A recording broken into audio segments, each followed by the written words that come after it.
We all love a legendary comeback, and Degree Original Cool Rush is back and better than ever. Cool Rush isn't just a scent, it's a movement, a fan favorite that delivers bold, fresh vibes and all-day sweat protection. Whether you have a man that spends hours in the gym, heads into the office early, or is just trying to stay fresh on a long day, Cool Rush has their back. Head to your local Walmart or Target and grab Degree Cool Rush, the fan favorite scent from the world's #1 antiperspirant brand. Think your lashes have hit their limit? Discover limitless length and full volume with Maybelline Sky High Mascara. The Flex Tower brush bends to volumize and extend every single lash from root to tip.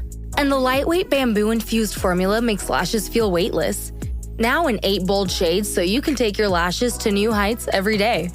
Visit Maybelline.com to shop Sky High Mascara now. This is Optimal Health Daily, Breaking Free from the Restrict Binge Cycle, Part 2, by Jessi Kneeland of JessiKneeland.com. And I'm your narrator, Dr. Neil. Hey there, happy Thursday, and welcome back to Optimal Health Daily, where I simply read to you from the best health and fitness blogs for free. I cover fitness, nutrition, stress management, weight management, and lots more, just like an audiobook, but from a bunch of different authors, and always with permission from the sites, and always with a bit of my commentary at the end.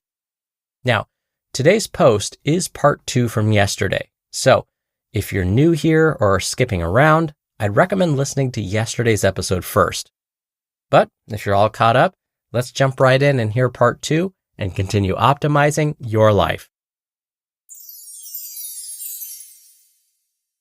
Breaking Free from the Restrict Binge Cycle, Part 2, by Jessi Kneeland of JessiKneeland.com.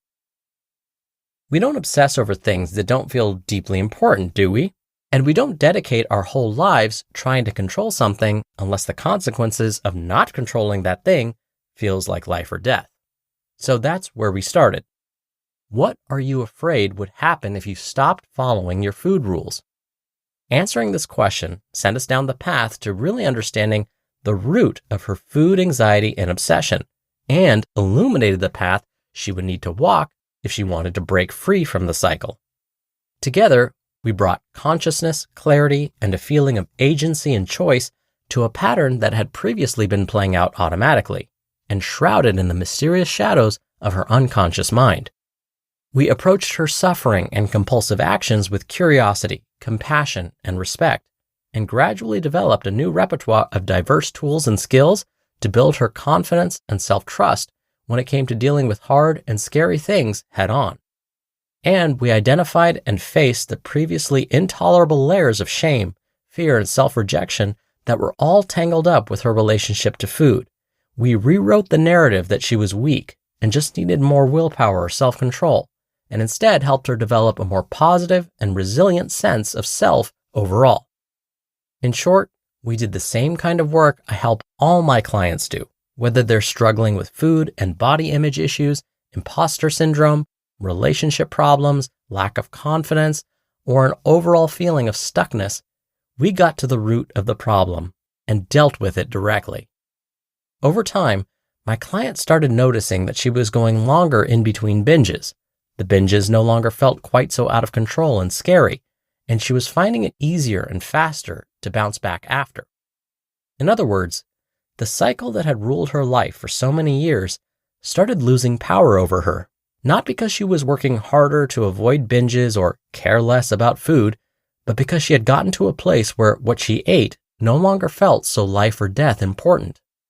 With practice, breaking her food rules and skipping the food math got easier, and her relationship with food started to feel safer and more relaxed.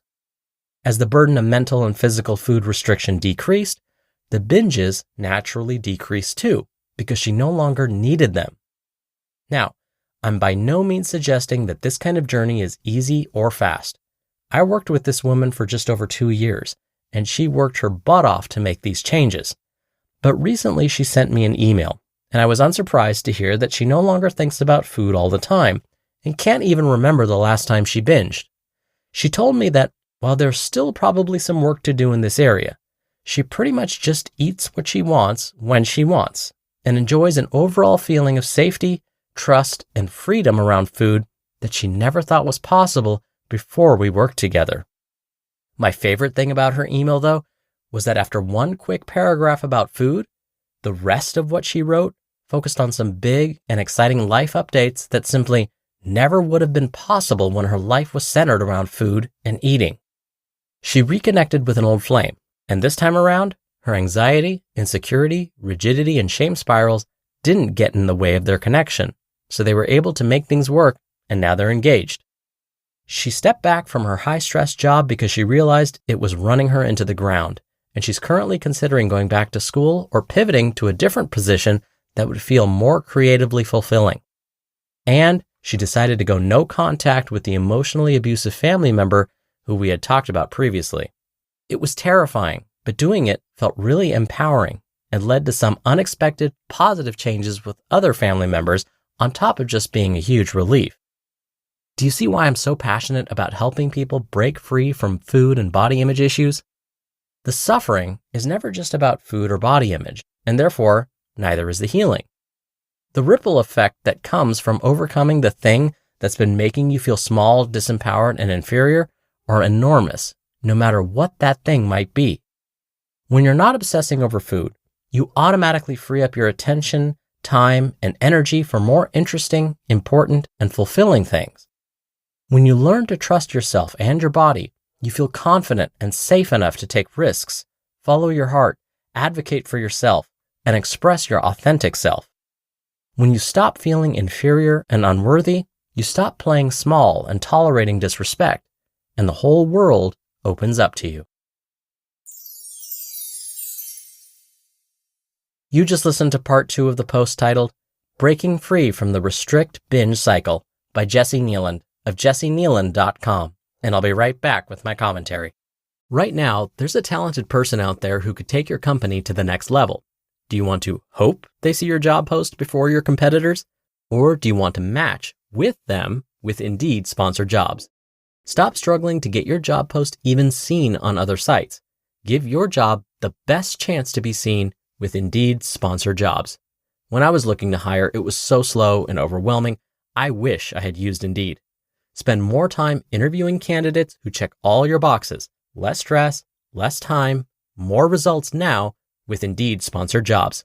And listeners of this show will get a $75 sponsored job credit to help get your job the premium status it deserves at Indeed.com/health.